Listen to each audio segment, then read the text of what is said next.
The Predators' winning streak ends with a 6-1 loss to the Minnesota Wild, and it was certainly a hockey game.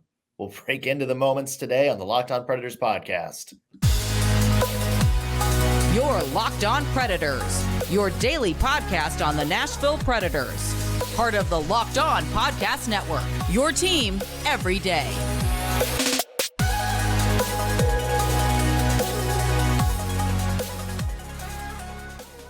Thank you for making the Locked On Predators podcast your first listen of the day every single day. We are your free daily Nashville Predators podcast, part of the Locked On Podcast Network, your team every day. As always, I want to start with a special hello to our loyal Locked On Pred heads out there, the everydayers who tune into every single show. We love you guys, and we appreciate the support you give us week in, week out. I'm Nick Morgan. I'm a writer at Penalty Box Radio, and I have a partner in crime. You do. I'm Ann Kimmel. I'm a writer at The Hockey News. Today's episode brought to you by FanDuel. Make every moment more. Right now, new customers get $150 in bonus bets with any winning $5 moneyline bet. That's $150 if your team wins. Visit FanDuel.com/lockedon to get started. Predators lose 6-1 to the Minnesota Wild. The winning streak ends. Oh, there's so much to talk about this game. Not only was it John Hynes' return to Bridgestone Arena, he got a reception. We also had a no major penalty call on a star Wild player that, number one, pissed off the entire Nashville Predators team even after the game. Right. We'll hear from some of that in a little bit. But also arguably kind of changed the how the game was going, Ann. So a lot to break down on this. But first, Ann, 6-1. Predators never in it from the very beginning. Minnesota 5 consecutive goals through the first and second periods. Juuso Parssinen got one back. Wild got one back after that. Connor Dewar. How many Connor Dewar memories do we all have? Scored a hat trick in this one. His first ever. Yeah, John Hynes gets a big win in his return to Bridgestone. And your one word to describe last night's game. There were so very many to choose from, and so few were appropriate or allowed to be said on the podcast. But I'm actually going to go with a play. It's actually called The Play That Goes Wrong. You know, I love musical theater. I don't see a lot of plays just in general, but I had a friend invite me to go see The Play That Goes Wrong. And it's very much like Titanic. There's no mystery about what's going to happen in this play based solely on the title. And it's about a small theater group, and they're putting on a production, and just one or two little things at the very beginning kind of go wrong. And by the end of this play, the entire set collapses. Like, it's just one awful thing happens after another. And the cast in the play, try very hard to sort of recover and salvage something and get back on track and get back to putting on this production. But there's just no way to recover from it. And it's just a disaster. Now, the difference between The Play That Goes Wrong and the hockey game last night is The Play That Goes Wrong was hilarious. It was probably one of the funniest shows I've ever seen in my entire life. Last night's hockey game, not hilarious, y'all. It was very hard to sit through 3 periods of what started out with one or two little mistakes that kind of gave you a bad feeling in your gut, and just watch the set collapse around the Nashville Predators. This was not a fun game to watch at all. No, it started bad. It kind of continued bad. We, of course, had the Kaprizov thing in the middle, which we're going to get to. Yeah. And it seemed like that was kind of I don't want to say nail in the coffin, but it was certainly, I think, the moment that sort of got this game off the rails. Yeah. And my one word for last night, I'm going to do this perspective of John Hynes, is Colin Firth. I just watched Be Happy For Me. Okay. Thank my girlfriend for this. Love Actually for the first time. She's my favorite. Keep that girl. Yeah, so first time, but one of the 1,000 stories. Number one, there was a lot more infidelity in this movie than I thought, but one of the stories revolved around a Colin Firth. Colin Mhm. Firth is to me John Hynes. He comes home, he's all happy, he's in Smashville or wherever Colin Firth's thing takes place, and he comes home to find his brother nailing his wife or girlfriend. That kind of sucks. So he like has to move out. He comes back, he comes back to Bridgestone and sees Andrew Burnett just taking a shower in the spare bathroom in the back. And he's like, oh, this sucks. I'm gonna have to leave.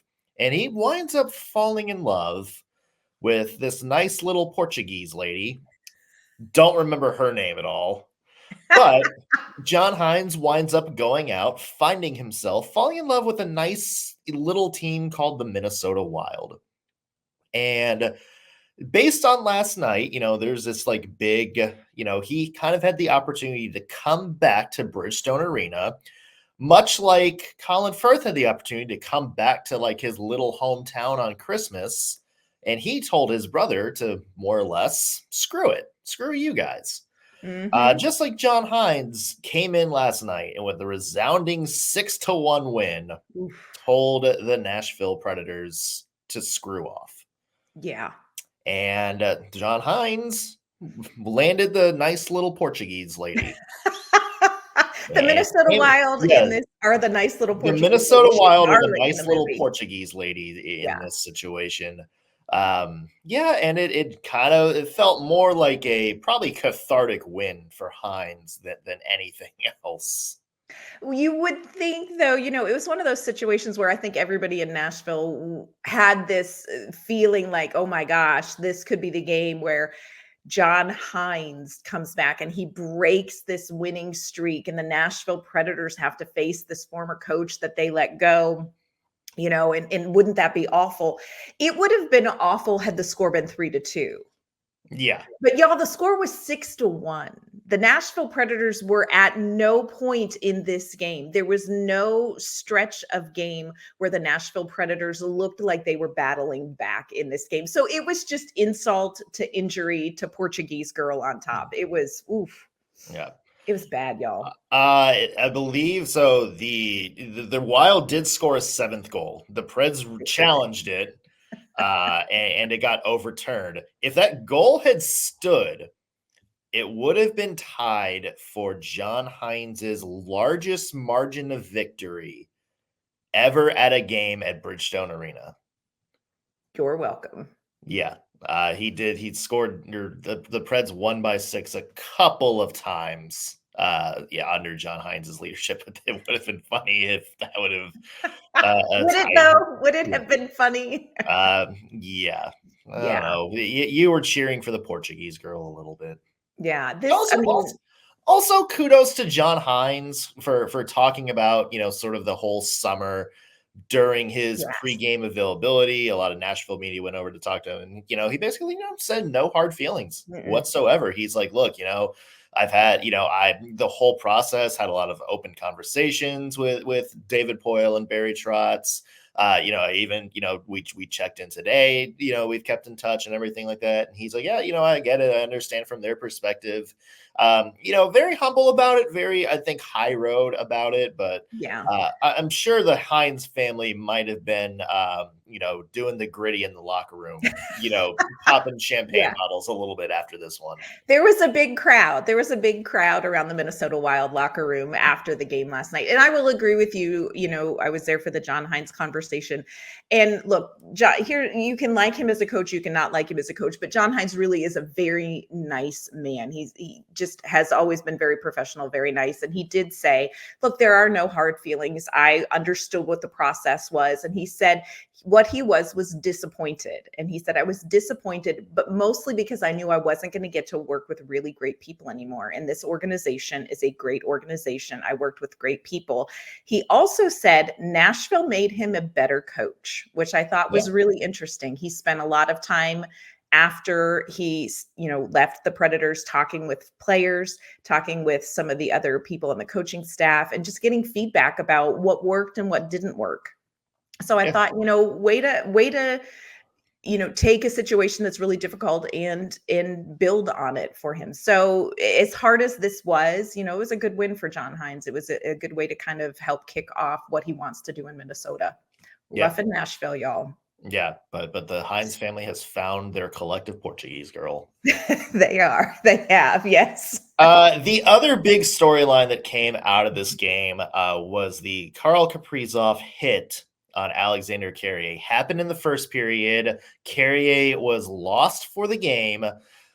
Potentially could be out a little bit longer. We should find out more today, but there's no major call on Kirill Kaprizov, and that is a play that pissed off the entire Nashville Predators. So even after the game, we'll hear what the Preds say it and give our takes coming up in just 1 second. First, I want to mention today's episode is brought to you by FanDuel. The weather outside, it's getting colder, folks, but thanks to these NFL offers from FanDuel, you can stay hot, hot, hot all winter long. And that's because right now, new customers get $150 in bonus bets with any winning $5 money line bet. That's $150 if your team wins. If you've been thinking about joining FanDuel, there's no better time to get in on the action. The app is so easy to use, and there's a wide range of betting options, including spreads, player props. How many rushing yards is Derrick Henry going to have this weekend, or passing yards is Will Levis going to have? Over-unders on point totals and stats, and so much more. And you can bundle your bets with a same-game parlay to win even more. So visit FanDuel.com/lockedon to get the NFL season in high gear. FanDuel, official partner of the NFL. All right, and the big play that's a lot of people are still talking about this morning is the Kirill Kaprizov hit to Alexandre Carrier. Yes. A headshot. Let's just call it what it is. It was a hit to the Thank you. head. Yeah, it was. It was Carrier behind the net. Kaprizov came in, made contact with Carrier's head. He did, Wild fans. He did, because I know a lot of people are arguing that point. Yes, they are. Made contact with the head. Carrier went down and did not return to the game. Kaprizov went to the penalty box for 2 minutes. Preds wanted much, much more. It wasn't declared a major. It wasn't reviewed, which I think is because it was called a minor on the ice. It was an interference is what he sat for, was interference. Yeah, which I think would have been the call, even if it was up to 5 minutes. But yeah, the Preds were not happy at all about this play. How did you see this, Anne? When we first saw it happen from where we were, just in real time, sawing it go down, there's a part of you that's like, hey, I think that was a headshot. You saw Carrier slowly get up off the ice, straight down the tunnel. We never saw Carrier again. But as they replayed it, you could see that it was a shot to the head. Carrier did not have possession of the puck. Now, I understand that these things are happening in real time. And when you watch replays, you can slow them down. And so, there's a little bit of grace that you have to have for the referees. But this is something that's, it's a headshot. And I think what the Predators were equally as frustrated about, besides Carrier taking this hit, when he didn't have possession of the puck, I think they were very frustrated that the referees wouldn't go ahead and call it a 5, take a time to review it, and then make a decision based on the review. Talking with Ryan O'Reilly, he was the one on the ice that talked with the officials during that little stretch there. And Ryan O'Reilly said, they just didn't seem to want to review it. Part of it may have been that the officials didn't feel like they saw the hit cleanly enough to say, no, we know this was a 5 minute, or we suspect it was a 5 minute. But they couldn't get the officials to even go so far as to call it a 5, review it. And if it's not a 5, make it a 2. So I think that the frustration among the Nashville Predators was as much with the way the officials handled it as it was about the fact that let's call it what it looked like. It looks like a dirty hit. It looks like a late headshot. And it's exactly the kind of headshots that the NHL is trying 100%. to get out of the game. That's the other thing too. Let's listen to some sound bites, because normally you hear NHL players kind of be like, oh, it's a tough call, blah, blah, blah, blah, blah, Mhm. that kind of stuff. Here's what Roman Yossi and Andrew Burnett had to say about it. Did you see the hit on Carrier, and what did you think of it if you did? Yeah, I did. I thought it was a bad hit, honestly. Like, he's in a vulnerable position, and there's no reason for Kaprizov to hit him there. Hits him right in the head. I think those are the kind of hits you don't want in the game. And, yeah, the way I saw it, I thought it was a really bad hit. I didn't like it at all. I thought it was a little predatory hit to the head, obvious with no puck. But not much I can do. I don't rough. Was there an explanation as to why that wasn't at least looked at for a review for a major? No, not really. No, I think they talked and probably didn't see the hit that well. So I know the rules in place to, you give a 5 and you can go look at it. I was just watching Philly game right before that, exactly what happened. But they felt it wasn't, and like I said, I don't rough.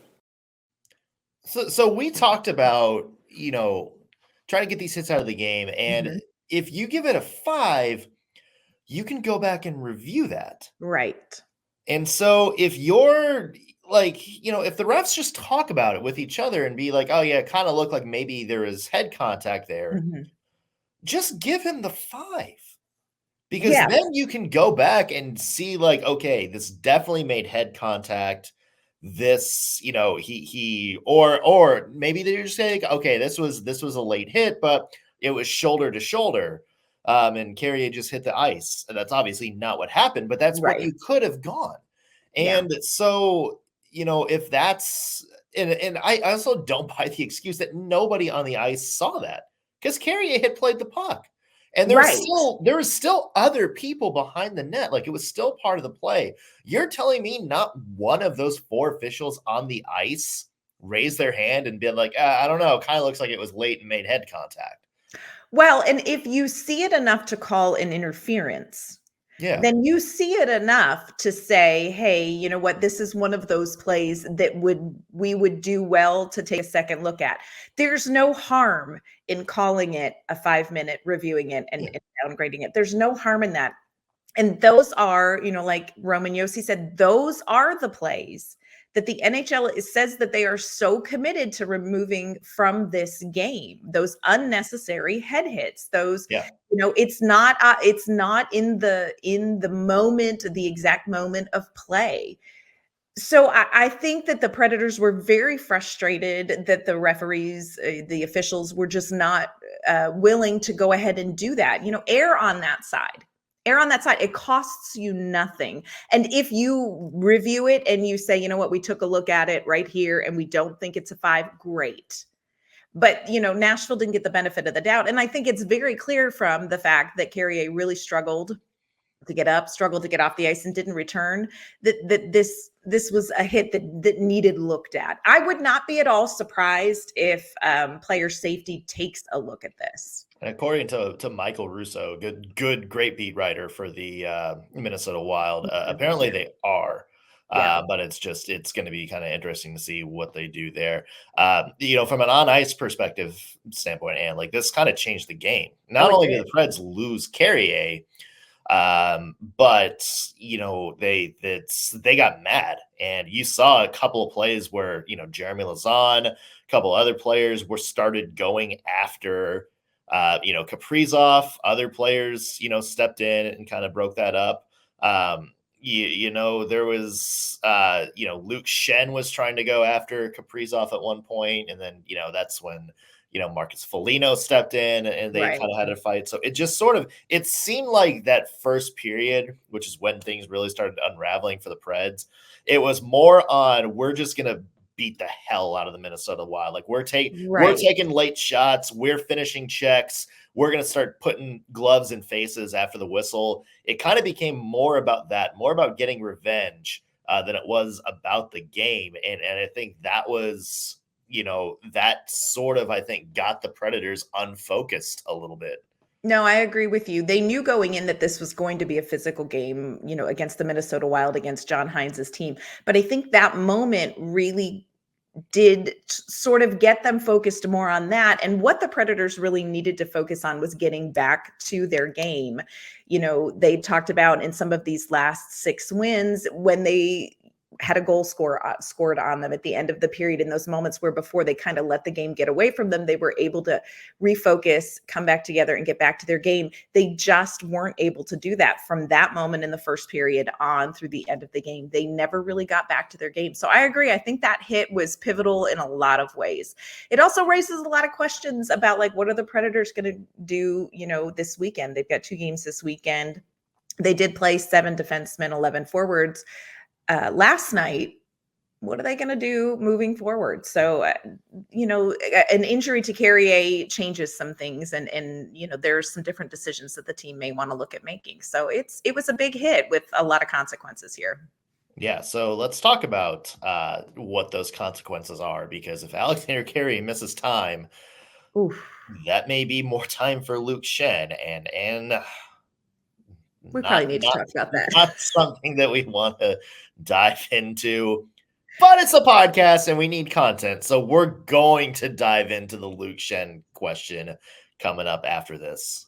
Yeah. First, want to let you know this episode's brought to you by our great friends at the Sleeper app.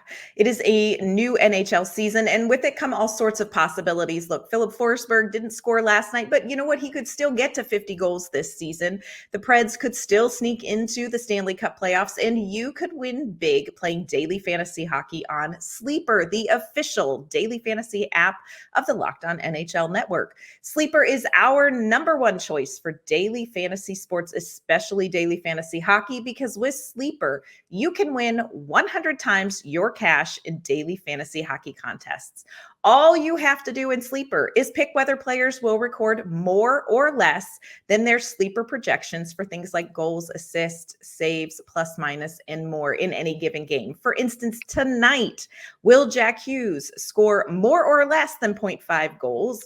Will former Predator Mikael Granlund have more or less than 1.5 shots on goal? Will Patrick Laine have more or less than 0.5 power play points? Just pick more or less. And to win 100 times your bet on Sleeper, you need to correctly predict the outcome of 8 player stats. You heard me, Preds fans. You can win 100 times your money playing daily fantasy hockey with Sleeper. So start paying attention and nail your picks so you can win big. Use our promo code LOCKEDONNHL and you'll get up to $100 off, or $100 match on your first deposit. Terms and conditions apply. Again, code LOCKEDONNHL gets you $100 match on your first deposit. See Sleeper's terms of use for details and locational availabilities. All right, so Anne, this sort of the elephant in the room is Luke Schenn's play since coming back from the lineup.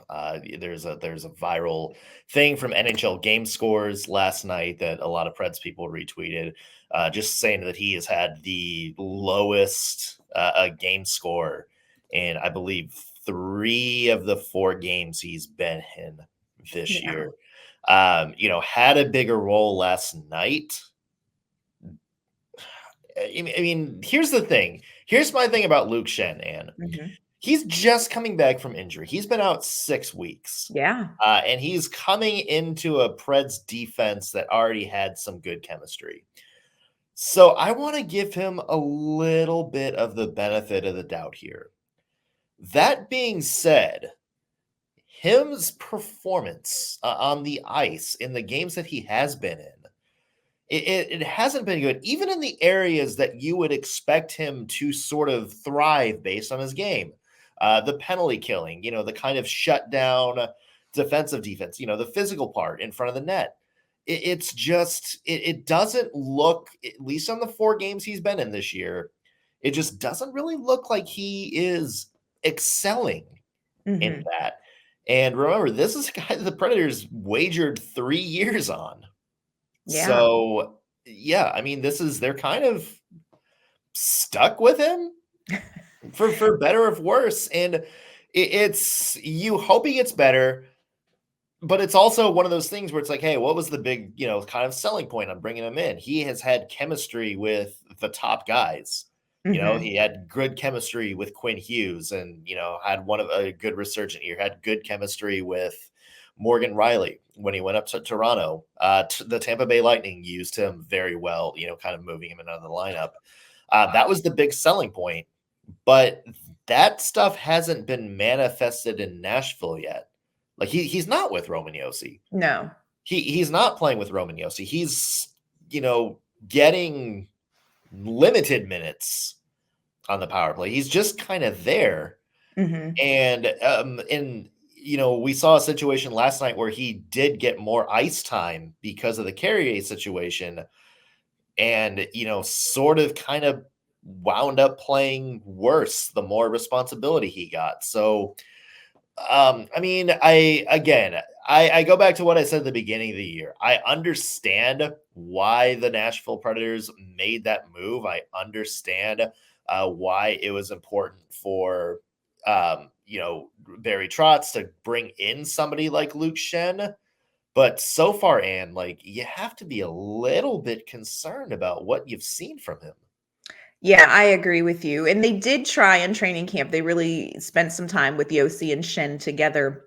But if you look at what's transpired since then, talk about Shen, he's missed weeks and weeks. He has not been on the ice. He's not been able to practice. They're slowly getting him back into practices. And part of the reason they're doing this 11 forward, 7 defensemen is there aren't a lot of practices right now because of the schedule. It's game, day off, game, day off, game, day off. And in managing the recovery time for the rest of the team, some of those practices, they're not having them. So you're having trouble getting Luke Schenn on the ice back up to game speed. So this is why they're kind of doing this, 7 defenseman route.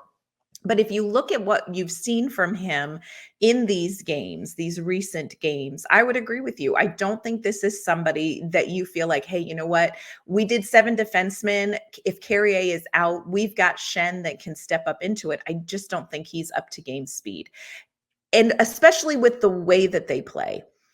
Yeah. You've got to be able to accelerate quickly. You've got to be able to play with some speed the way that the Predators system is right now. And you're just not seeing that from Shen. And through perhaps no fault of his own, I mean, he's recovering from a pretty major injury.